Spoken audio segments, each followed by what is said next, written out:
I'm a white hat hacker, cybersecurity expert. I was born and raised in Japan. My parents are missionaries, and naturally I joined the Marines. And I was a linguist in Monterey for 2 years, and then went to Iraq for 04 to 06. And did nothing with computers when I was in the Marines. It's like the first question everyone asks. Like, oh, were you a hacker then? I'm like, no. Got back to the world, decided to try and figure out, kind of became an engineer, was more comfortable in the basement with people with social disorders. Don't like talking to people, so this kind of came as a shock to my parents. So you talk to people now for a living.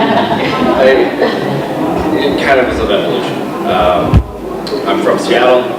I have a 2-year-old and a 9-year-old. I'm a single parent, so and most of the time what now kind of a famous hacker looks like is me changing diapers, body training now. What kind of put me on the map was 2014. I was arguing with Google about a product of theirs called Google Maps. We all use like Yelp, Google, and these types of things for finding a Hyatt, and Uber uses mapping technology for navigation and things like that. And everyone uses these in our daily lives on our phones because it's so easy to find your next landscaper, your carpet cleaner, all these things. I found that you could manipulate that data and people are using it to scam other people. And one of the things that really drives me nuts is bullies, particularly because I was bullied for being kind of a dork when I was a kid. And an adult.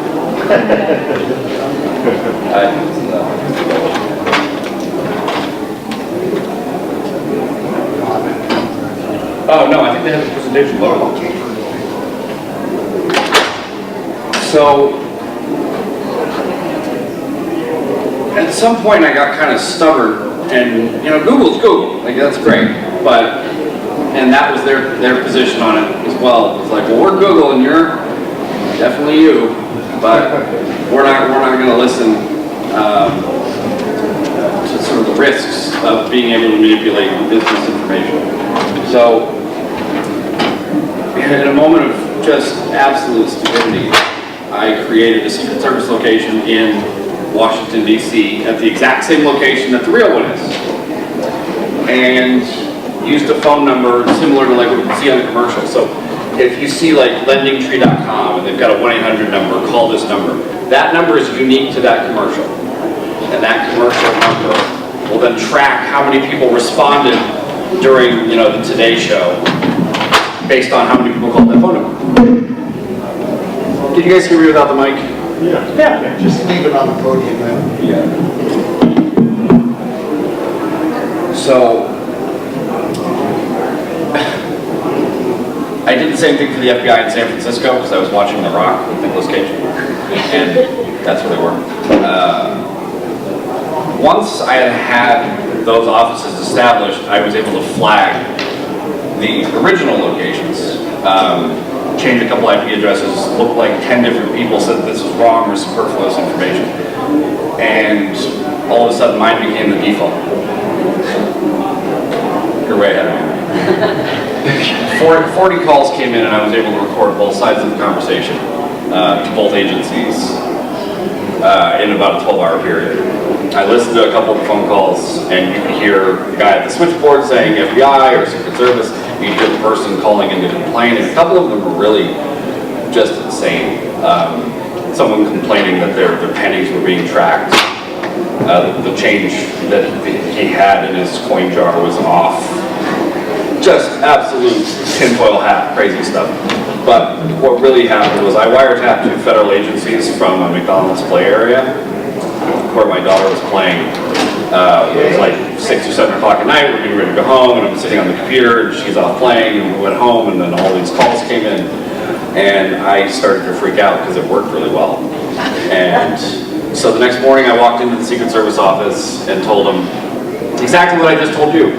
And after about 15 minutes of an explanation, they told me they'd get back to me. And I was like, I know that you guys get phone calls from crazy people, but hardly ever do you get somebody who turns himself in for wiretapping. I know you don't believe me. I've been married before. I know what the eye rolling looks like. And the guys were like, all right, well, we'll call you. So I said, okay, tell you what, I'll prove it to you or I'll leave. Call the DC office of the Secret Service, because I'm in Seattle. The guy pulls his cell phone out, taps on it, and puts it up to his ear. He knows the guy who answers the phone. It's a small little community. And after he got done with the phone call, it was about a minute long, I got a notification on my phone saying a new marketing inbound phone call came into your Secret Service campaign. So I pushed the speakerphone and played it, and played back his conversation. And this time the other agents who weren't on the call were able to hear what I heard, what I didn't hear either, as the other guy on the other end. And that's when the three agents who were professionals, law enforcement professionals, with really strict bearing, you can't make them smile or laugh, all said, oh shit.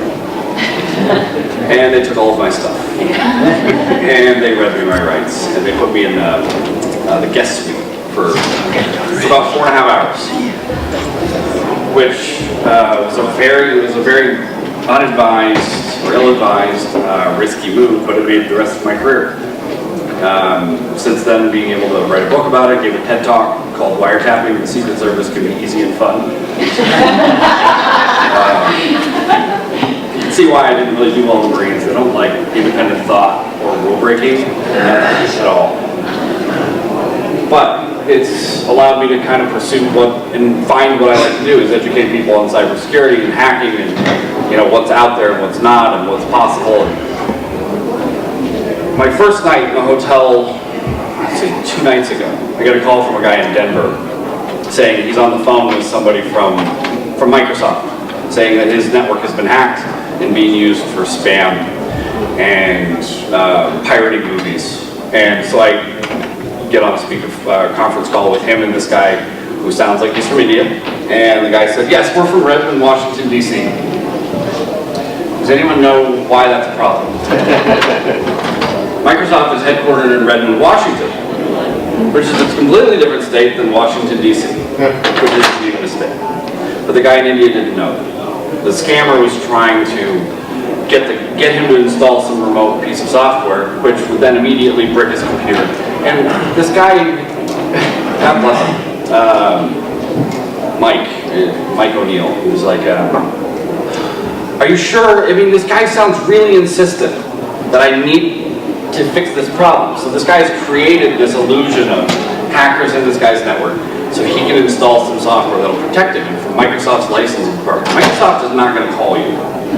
No one knows if you've been hacked. The SEC got hacked, Equifax got hacked. Everyone is getting hacked, and they don't even know about it for about a year. Let alone Microsoft pro bono, rescuing you from movie piracy. We got? You figured out yet? It's coming. Oh, who cares? So it happens. Businesses are targeted. Individuals are targeted. But I guess the biggest safety thing is in numbers. There's just enough of us that they're not going to target any one of us individuals. Actually, I'm probably the biggest target here, just because it's now it's like a point of pride or some sort of ha, I got that guy, you should know better. You're like, yeah, I really should, but my credit score after my divorce was so bad. If I get caught in any breach, they'll probably call me to ask if I need a hug.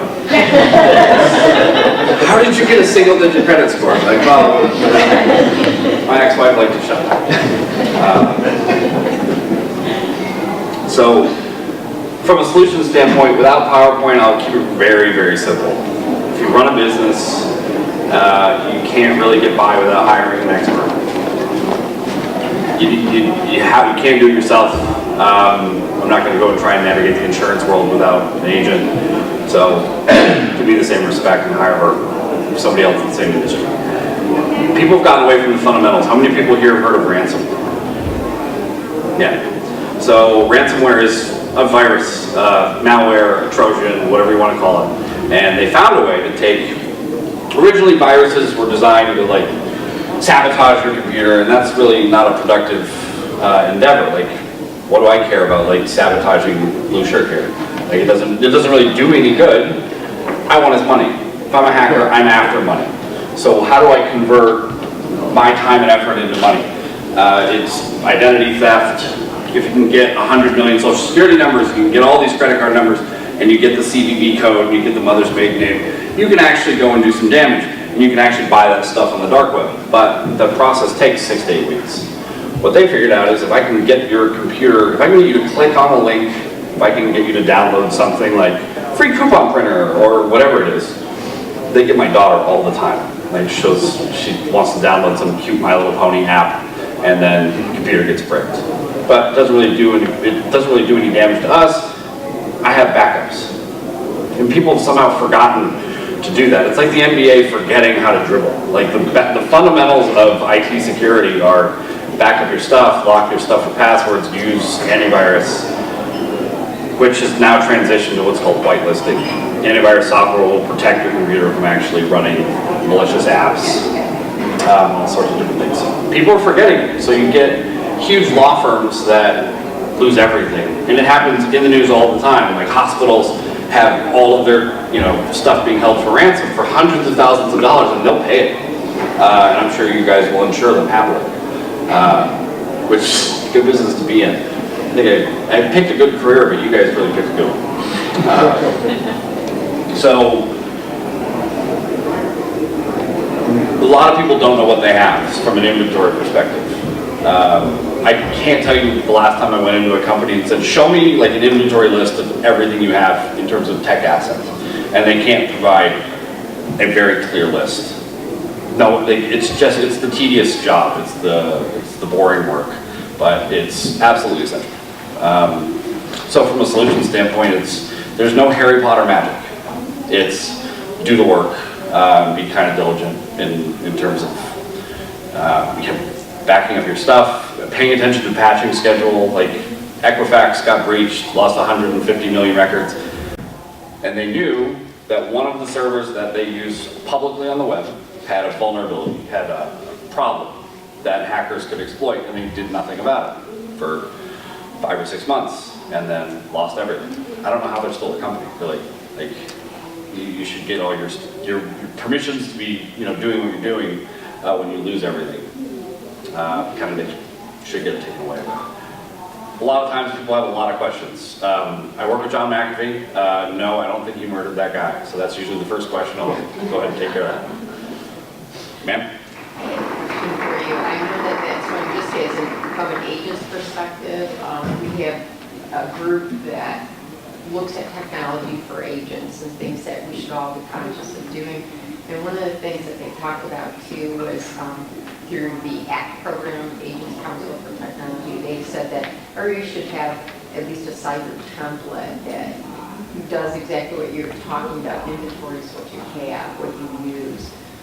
But the monitoring piece of it, that's great that you have documentation that meets the fact that if you come in, you're able to show this is some of the things that I have installed in the agency. But what are proactive things that we should be doing if it's, and I know it should be monitored daily, but what are things that, from the agent's perspective, that we should probably really be aware of from the How many people are typically in like your offices? Is it anything from like 1 or 2 to 50? It could be anything, and every agency is different. So just from the agency that I'm now in, they're talking 4,000 people. I come from the start of a smaller agency, which we were 26, but part of a much larger group now.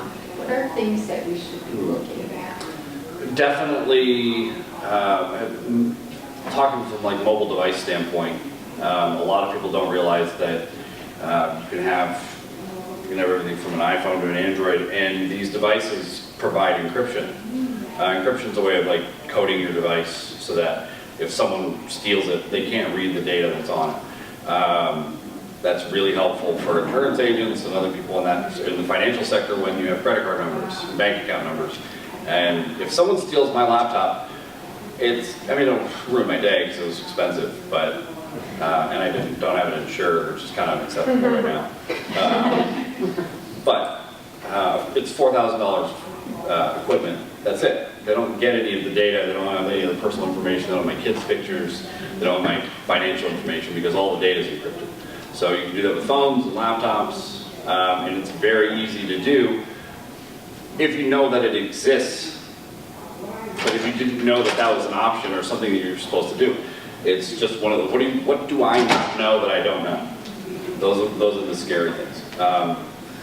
So encrypting your devices, whitelisting what's called endpoint protection now. So everybody who connects to your network is held to a higher standard of what their technology looks like.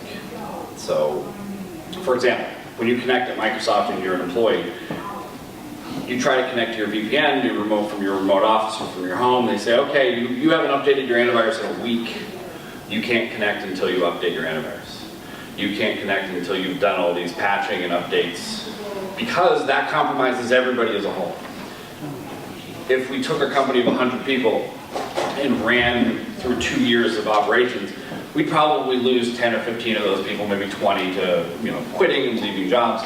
How many of those people are you going to trust when they're leaving? Like HR escorts people out and takes your badge and things like that. People get disgruntled, people get fired, people become alcoholics and drug addicts and looking for ways to retaliate against a boss who might have slighted them in some way. And when an employee decides to go rogue, not in the Sarah Palin way, but more the bad sort of way. What happens? Like, how much access do they have? What do they have access to in the network? If you have employees who are mad, how much damage can they do? The same kind of applies to a hacker. So let's say Joe gets hacked and doesn't know about it. He hasn't updated his antivirus. He hasn't done any of the things he's required to do, and you don't have any of those sort of requirements put in place. The hacker then turns Joe, who's a totally normal guy, into a threat. So there's a lot of different things. And I would hire an expert, honestly. I would look for somebody to come through and do a quick overview, 5 to 10 hours of consulting. Spend the money and protect yourself, because I think you're going to see in the insurance agencies, I've been talking with a lot of different people about this, is there's going to be ways to void cybersecurity insurance policies if you didn't do the actual work to ensure or follow compliance laws. Like the SEC has laws for how you have to process certain things, like HIPAA and FERPA and education. Like you have to protect data with a certain amount of effort. And if you don't go and spend the money, you're going to get sued and you're going to get fined. So they can't get the PowerPoint working. I'm sure if you guys have emails, I can get them to send that to you. There's a bunch of different things, and they're all basic things. I think he's going to get it working here. Sweet. So when you talk about encryption, can you go into that a little bit more? How does someone make sure that their site is encrypted? Is that a software program? Well, from a device perspective, it's laptops. If you're using Windows, there's a thing called BitLocker that's built into Windows 7 and above, Windows 8, Windows 10. It's in the control panels. So if you're using Linux, then you don't need my help. Because you're already using something difficult. Mac has it I think the newer versions have it on by default, but there's an encryption option, you can look it up. A simple Google search will say how to encrypt my laptop, how to encrypt my Android device, something like that. So does my iPhone, is it automatically encrypted? Yes. Okay. So when I do my banking and I do my emails and stuff on that, I don't have to worry about that. There's nothing Correct. extra. Apple made it easier for everybody because, like with iMessage, how many people use an Apple phone? So you know the difference between the green and the blue messages? A green is a text message that's not encrypted, that's sent over the SMS texting protocol. I didn't know that. The blue is actually encrypted end to end, except you just don't handle any of the encryption stuff. It's called public key infrastructure. So you have a private code to decrypt and you have a public key to encrypt stuff. And you don't have to handle any of it. You didn't even know it existed until I just told you. All of that stuff is actually handled by Apple so that it makes it easier for the end user. Same with your device. You can back up all your stuff to iTunes and iCloud, and you can say, I want encryption or I don't, but by default, your phone is encrypted, and you can't turn it off. So Apple users are safe, Android users, you made it harder on yourself. But what if I connected Wi-Fi? So like I'm on the Wi-Fi here at the hotel, and so my Ask phone, me if I am. you're probably not. No. So you would recommend that we don't connect on Wi-Fi's in like hotels or airports or any of those places? Yes. If public Wi-Fi is dangerous because if you're on it, I can see anything you're doing, pretty much. Websites you're connecting to, unless you've got a VPN or some sort of security protocol in place. But then if you're using that, you probably aren't using free Wi-Fi. It's just one of those little conundrums. Public Wi-Fi is free, or it's great. How much does Wi-Fi actually cost or save you from people look for ways to save money. This is not the place to do that. You know, have one less latte, and that's way more than you would have paid in data charges. I pay, I've got Verizon, I think I pay $100 a month, and I have unlimited data. I can use it anywhere. I use my phone to tether. So I can plug in my iPhone to my laptop, and I don't have to use the hotel's Wi-Fi. Because then I don't have to worry about somebody sitting on the Wi-Fi scanning and, hacking into my laptop. The way that people would do that over an LTE network or a cell network is NSA level. So if you're worried about them, you're worried about the wrong people. People worried about the government hacking you. If you're a normal citizen, you've got nothing to worry about. They're way more focused on really bad people, not somebody who's cheating on their taxes or, not saying any of you guys would do that. Yeah, that's a good question. So public Wi-Fi is, I won't connect to it. Someone else had a question. Bob, back. Yeah, what are the 3 antiviruses you would recommend? There's so many products out there. I like Kaspersky, but there's definitely that, hey, it's made in Russia, and hey, Russia's kind of in the news a lot. Maybe we should find somebody else. NOD is another one. Symantec makes a good product. I know a girl who's head of their product evangelism, so I support them, even though in the past it's been called bloatware and made your computer run a little slow. Symantec's great. Yeah, those would be my 3 pick. Thank you. Yeah, you got it. Personal firewall and whitelisting and antivirus. It's all kind of wrapped into one now. Sir. Yeah, on the cell phone thing, I just real quick. So you said that obviously all the iPhones are encrypted, Androids are not. So is that the reason why anybody's texting with an Android? It seems like theirs are always in green when they text me. Right. So it's not just because I could intercept your text messages with a little bit of social engineering, and it's an open protocol. So by default, the text messages aren't encrypted. Android devices, the device themselves, you can encrypt. They might not be turned on by default, but when you set up a new Android phone, if you've got one, it probably asks you, do you want to encrypt this device or not? You might not remember. Some of the newer operating systems, whether you bought it from Google or wherever, give you that option. I remember when I bought a Note 4 from Verizon. It's Samsung, so it was one of the very first questions. What's your name? Do you want to encrypt your device? And that's how they kind of went. But if it's a text message, it's not encrypted. It's publicly readable.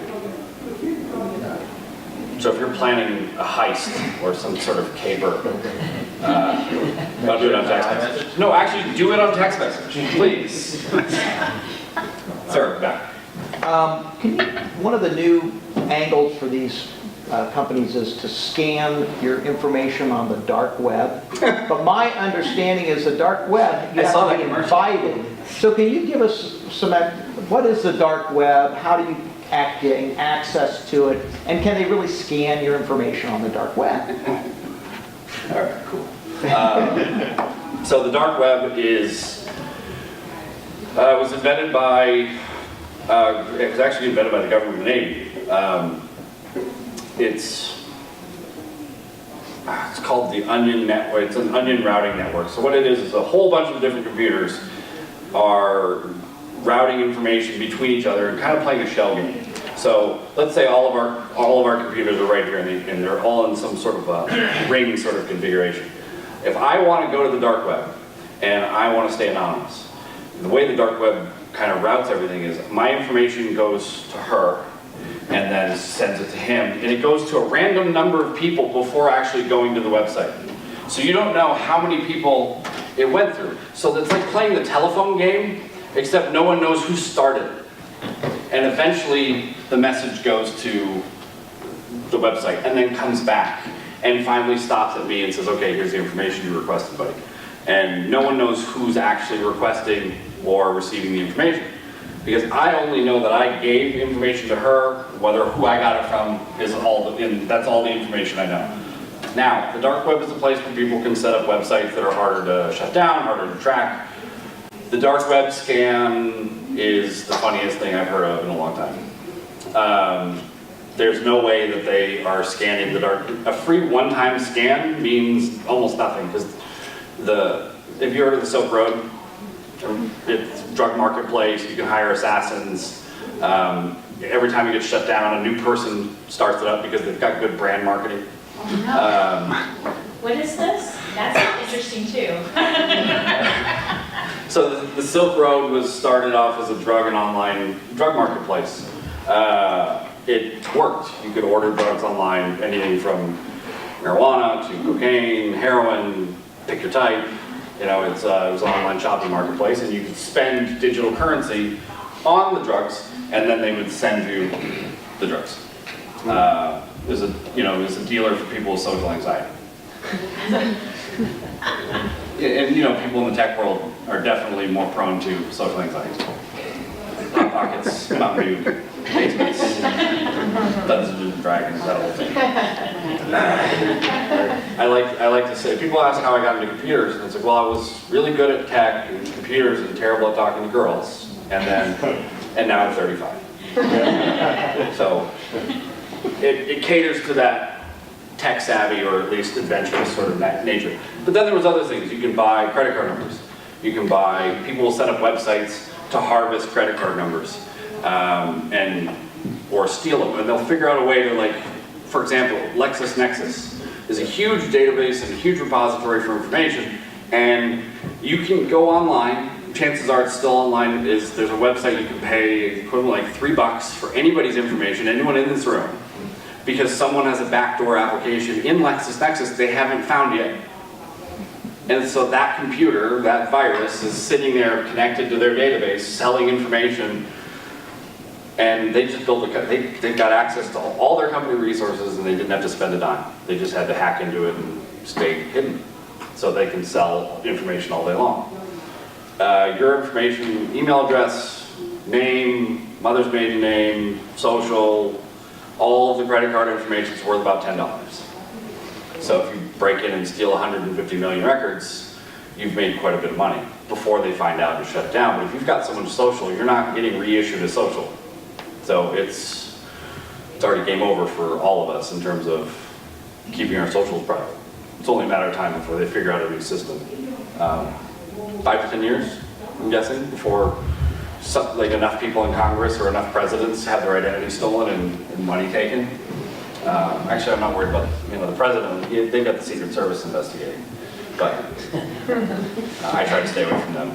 I was in D.C. yesterday walking around, and they're everywhere.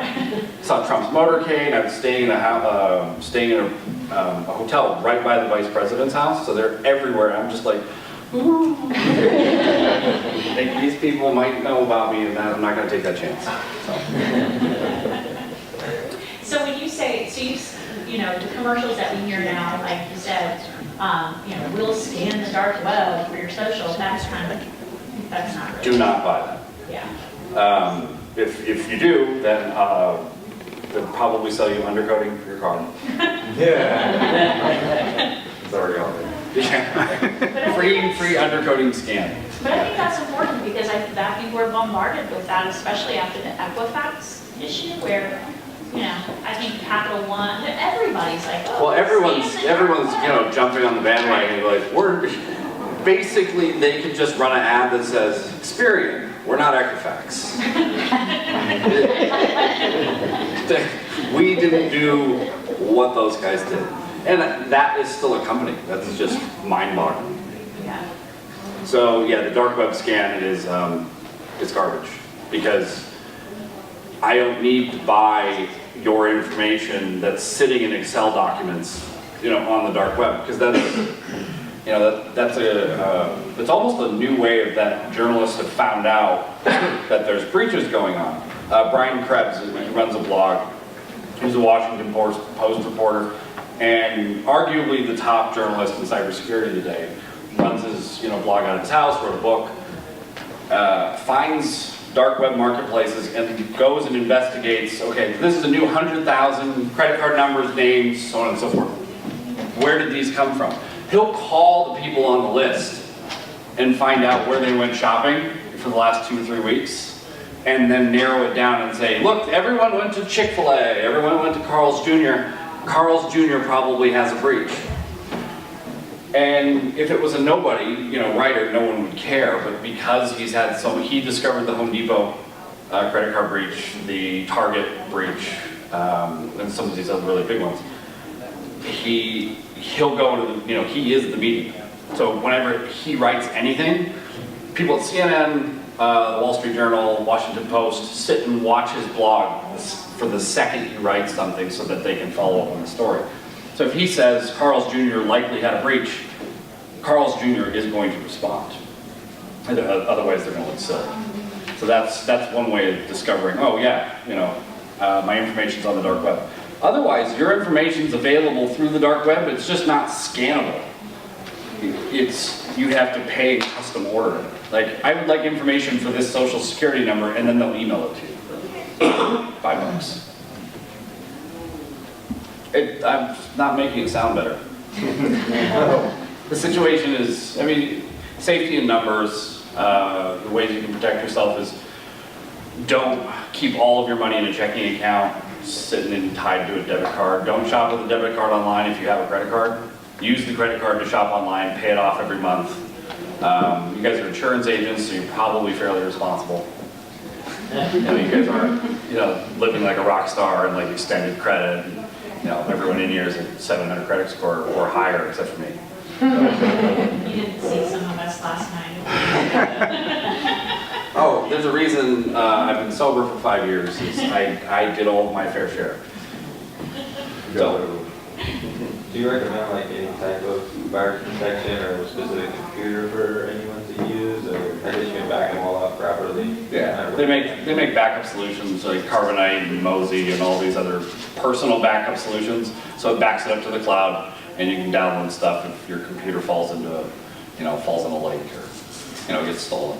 But all virus protections are pretty much the same. Pretty much the same. I use Kaspersky just because I like to live dangerously. How easy is it for the cloud to get hacked?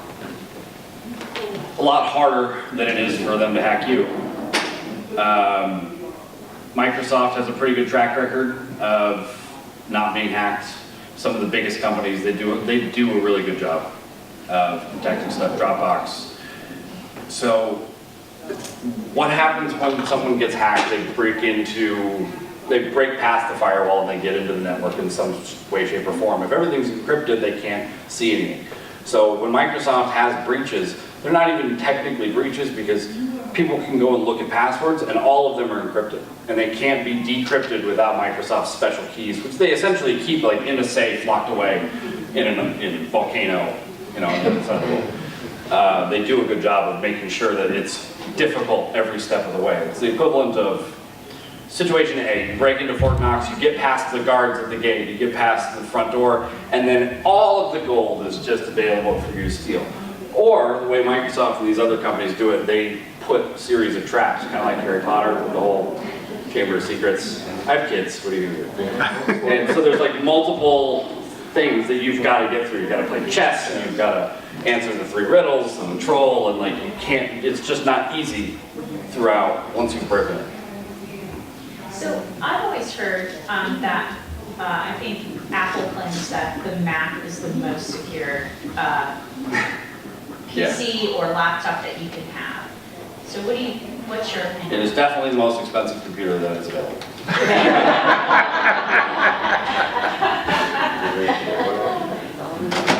They removed the claim that they were unhackable or viruses weren't made for them. It's based on a Linux operating system or Unix. I think it's FreeBSD.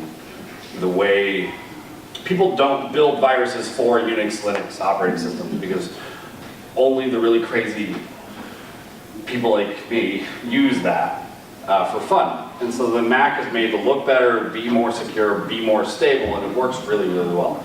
But viruses are available, and they're becoming more prevalent because teenagers and everyone going to college, you have to have your Mac, otherwise, I don't know, what are the kids going to do, make fun of you for not having a Mac? Is that how it is? I guess it's perception. But when you can build the equivalent in a PC for half the price, I just don't see the point to have the shiny aluminum, the Apple thing.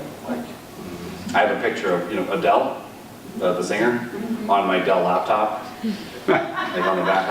Everything I do is basically a joke or sarcastic comment on something because I can't have myself. Why should we use VPNs? VPNs, back to the word encryption. So, with the text messages, they go out, it submits in data form, but it's very easily readable, it's not coded. I can read your text messages, if I want to. I don't have the time. I have Teletubbies and Sesame Street and potty training, if I wanted to, I could. If you use a VPN, it's the equivalent of encrypting your traffic on your laptop when you're on a Wi-Fi network to where no one can read it at all. It would take 100,000 years and a lot of computers for them to decrypt every possible scenario to actually get the message into a readable format. So if I was accessing, if I wanted to be on public Wi-Fi and I'm always using VPN on my laptop, then you're fine. Yeah, safe enough. And the good ones are $10 a month at most. So that's definitely the way to go. So is there any, why wouldn't you recommend that every business require everybody to log on through VPN and all that? I do, but they don't listen. So we should do that then, right? Yes.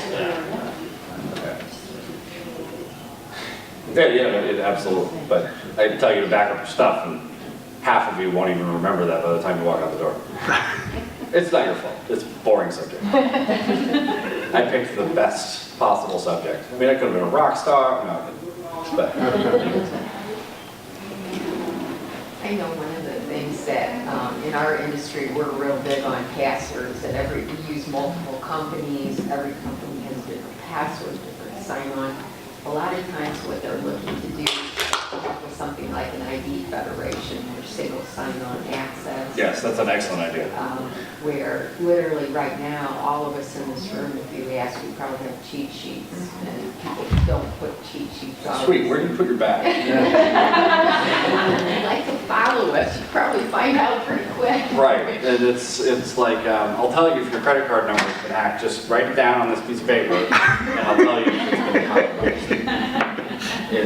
That's actually a banner ad that's gone around for the last 15 years, and people still oh, has my credit card number been stolen? And they'll type it in and push enter, and it's just, you deserve what's going to happen to you. So, cheat sheets are bad. Password managers have solved that problem, but people don't trust software implicitly. And so there's LastPass, it's LASTPASS. I use that until just now. I told a room full of people. No, there's secure ways of doing it. And when I sign in, it asks to send a text message to my phone saying, hey, did you authorize this sign-on? Did you recognize this? Everything I have is two-factor authentication, which it was frustrating for a while because now I've got to do twice as much work every time I want to get anything done. So I'm just going to stay on the computer for longer periods of time and have less occurrences of having to log in, but you just get used to it. It's in some places, or the single sign-on places and identity federation sites, they're making it easier, so you don't have to go and log into every damn thing every single time. But that's definitely a good way to go. Cheat sheets are bad. Sticky notes even worse. But What about passwords? So talking about encryption and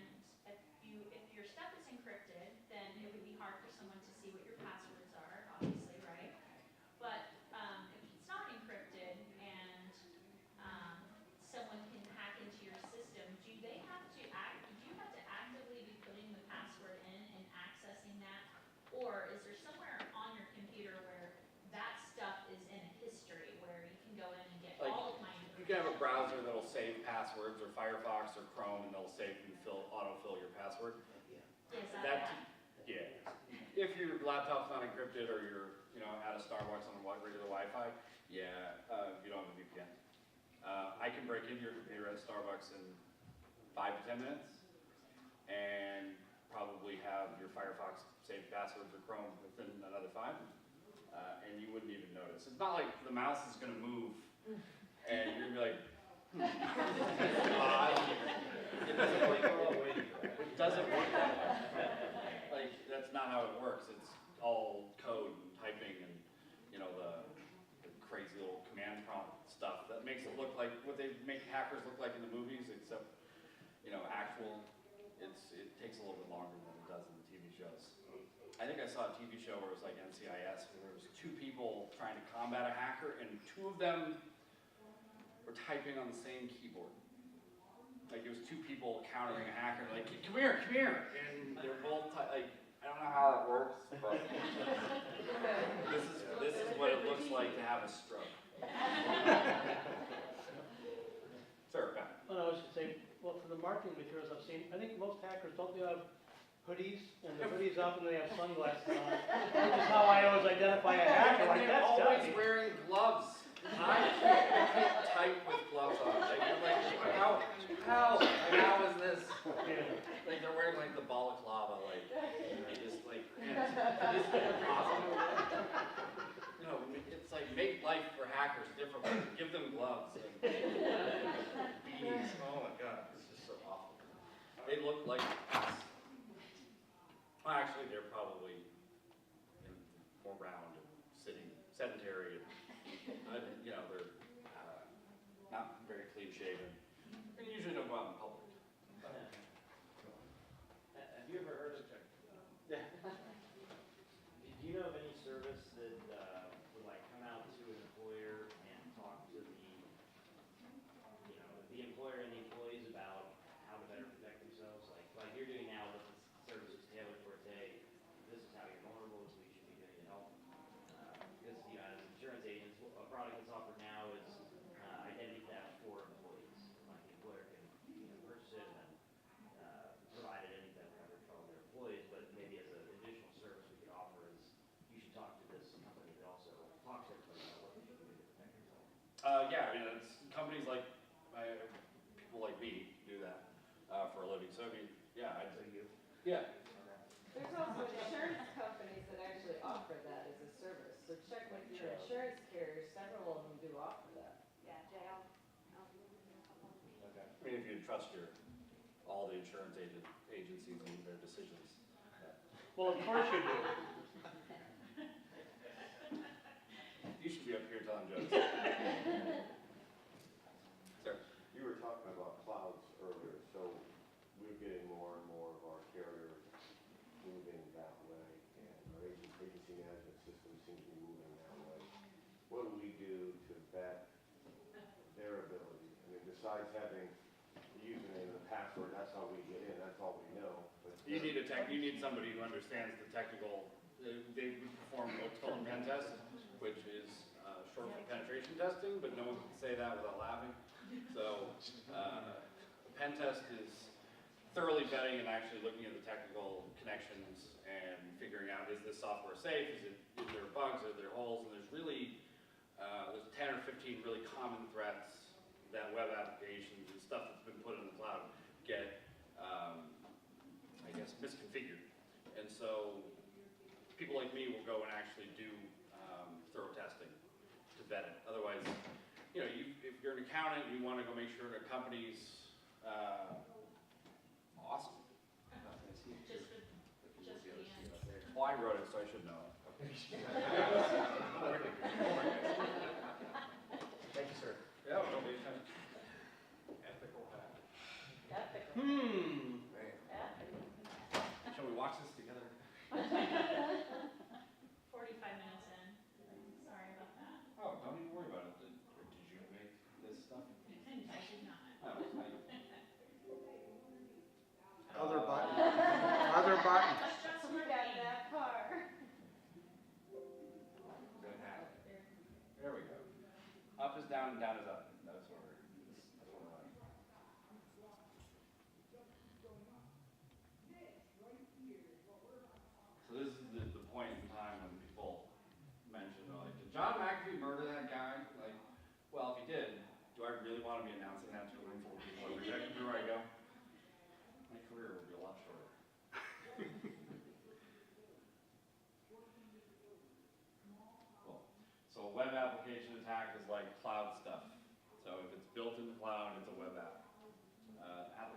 specific stuff, like anything related to like Skype or a Word doc, someone found a way to hack Word docs and send you viruses. That's an application specific one. Malware and ransomware, we talked about in a distributed denial of service. That's a way of kind of sabotaging or used for political means. What it is people will simulate 50 million people coming to your website every second, and now no one can access it. And this happened on a pretty big scale where Netflix went down, Twitter went down, people couldn't access, you know, all of their favorite shows, you know, which was just so horrible. It actually was kind of bad because then I couldn't watch Netflix with my kids, and then I had to actually play with them.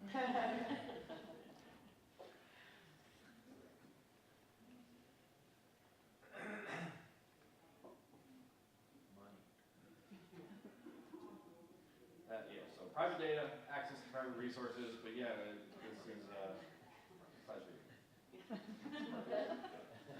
Right, it's just money, how to convert time into money. Is there ever a time when I should, so I buy something from whatever, and they say, do you want us to store that card information? Is there ever a time? Oh, I do it all the time. That's okay. Yeah, the major sites like Domino, like I stored at Domino's.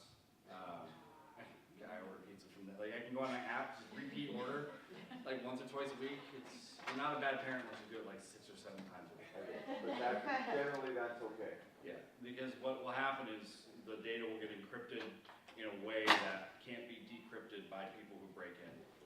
And Amazon is a perfect example of that. They do a really good job. We've been really talking about it as an industry now too, that they're going to the internet solution, so having an application that, you know, monitors your energy usage, so it will turn down your furnace. Like a Fitbit? It's like- Energy. Well, but everything, looking at your cars, Right. you know, using these smart applications with what you talked about today, when you just mentioned that if you're using the app, you're a lot safer. Would those solutions that they're providing for homeowners and for autos, is that still just as safe as what you talked about? The top companies, Amazon, Microsoft, the tech leaders, they do a really good job. I'm not saying they're immune to it, but there's a reason you haven't seen them in the news for getting hacked and losing a whole bunch of credit cards, is because they take this really, really seriously. And everything they build, like, they're in teams of like 4 people. So there's 4 people who are in charge of Audible, Amazon product, or the Prime marketing, or this. And it's small teams of 4 or 5 people. One of those people is a security expert. So they build and code with security in mind. Not, hey, we'll do this later, security's too expensive. Let's just design it, throw it up there, and then hope nothing bad happens. What about all the smart home stuff? Is that, like, yeah, the Nest? My home's an idiot, so like, I have no idea what. Well, I mean, a lot of homeowners, I think, are doing that, and I've heard you can actually, they can actually hack into the Nest, which is your thermostat, and somehow get into everything else in your house. I mean, Yeah, it's a way of piggybacking into being on the so it's a network. way to protect them. I mean, that's something that's getting really, really big. People are, you can turn your thermostat down from, I can do it right now if I wanted to. Oh, I'm not gonna be home the rest of the day, drop it down, save some money. Is that something like, is there any way to protect something like that? Not really. It's if you're using those products, use, I hate to say it, use the biggest, the more famous names and find out if they've had any cybersecurity breaches. Even go and ask them to look on their website. But if Nest is, you know, just another one of those great ideas, great company, looks like it's a stable thing, but someone finds a way to hack into it, you actually kind of want people to be finding ways to hack in, because the companies usually respond fairly quickly and patch the holes. So when, like, if I found something wrong with Nest, and Nest could approach it 2 ways. They could say, they could do what Google did and ignore it, which made my career, so thank you to them. Or they could actually listen and say, hey, what'd you find? That's awesome, let's fix it. And they give you a bug bounty. They give you like a reward, $5, $10, $15, $20,000 for finding these kinds of things. A lot of companies participate in that. So it's going to take a little bit of time for every company to kind of see the light of day and look at people pointing out problems. Because everyone loves to hear criticism about their products and themselves. Like, hey, did you know you chew like really loud? and if you take that in a positive way, you're looked at much more positively. But not a lot of people do. People, we defensive, they put up a wall, they stop hanging out with you, stop showing up for drinks, girlfriend breaks up with you, whatever you want. So wait, somebody to the nest. Yeah, it's gonna take a lot longer than that for my girlfriend to come back. What would be the incentive for somebody to break my thermostat or break my dishwasher or? Other than the fact that it sounds kind of funny.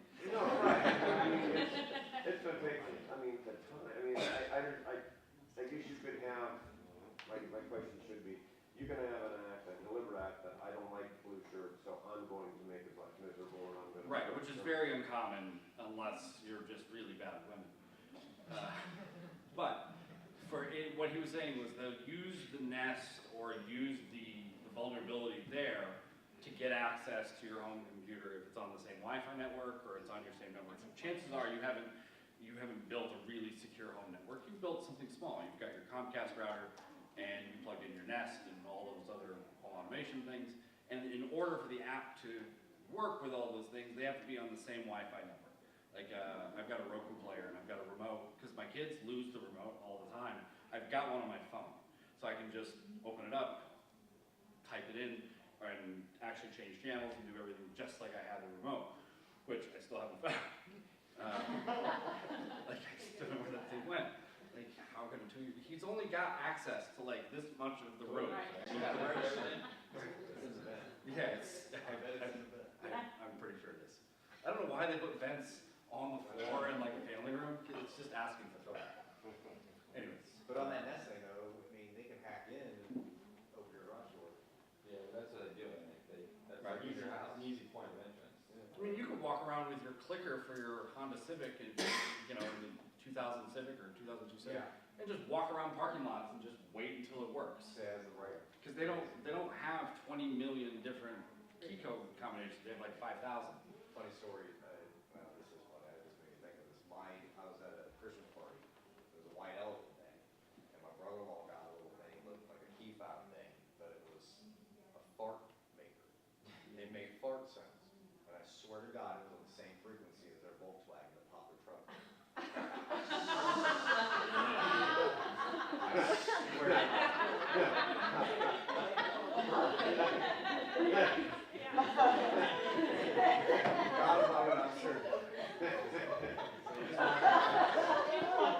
And I wonder, every time I travel, I wonder if anything's interesting going to come happen in Thank you. Totally worth it. It's like a real weapon. I still want to get paid though. That opens the trunk. Like, how do you... Let me ask you, if they hit the trunk open on the key fob, It would didn't, it didn't fart. Okay, that was what I was, that would have been great. They just need to like tape them together. Like my grandmother and grandfather had all the remotes like strategically tied together because you've got video over here to turn up the volume, but you got a channel on this thing, and that's that. That was funny. That's the best thing I've ever heard. You'd never hear it. So yeah, they'll find a security hole in Nest. And if they don't, okay, opening your garage is probably not ideal because then you've got to show up and break into someone's house.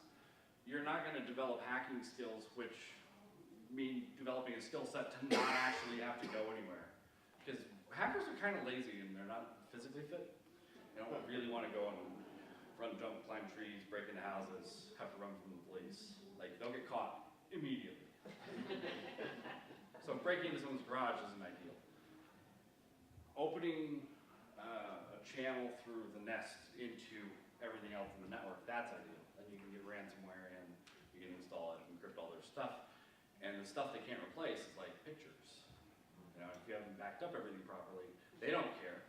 They're going to encrypt all your stuff and then hold it for ransom. And if you just say, well, that was inconvenient, I have a backup on this hard drive that wasn't plugged in, yeah, it's kind of a pain in the butt to do it. But you'll be really happy you did.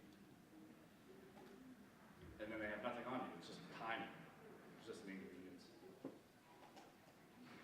Is there comments, you talked about prevention, so backing up, locking up the computer, using it there things that we should avoid doing that would also eliminate that risk? Going on public Wi-Fi without a VPN, shopping with credit card instead of a debit card, which exposes your, like, if you're a business owner and you shop with a debit card online and it gets stolen, they don't have to return your money right away. They do an investigation, it takes a while.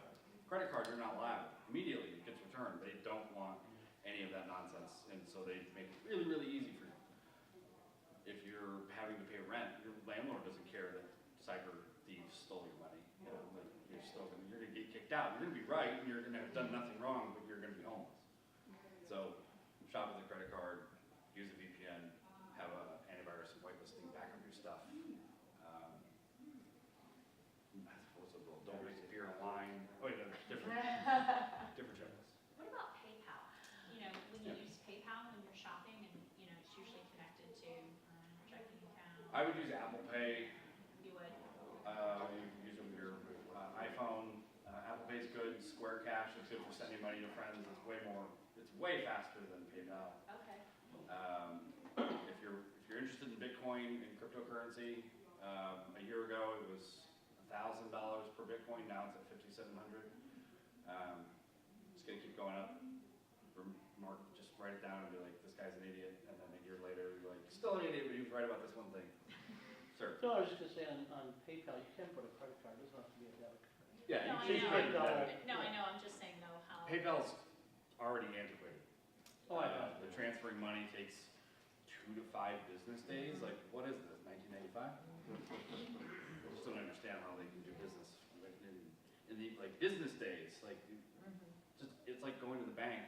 Or, for example, if they're paying me the check here in Ohio and I cash it here at my Bank of America account, it's not an out-of-state check and it won't have a 5 to 10 day hold. If I take it to Seattle with me and try to deposit it there, 10-day hold, out-of-state check. But you're Bank of America, you're in Ohio. You just call someone there and then it's not out of state. It doesn't make any sense. People are still operating under this old model. Wait, we're paying you?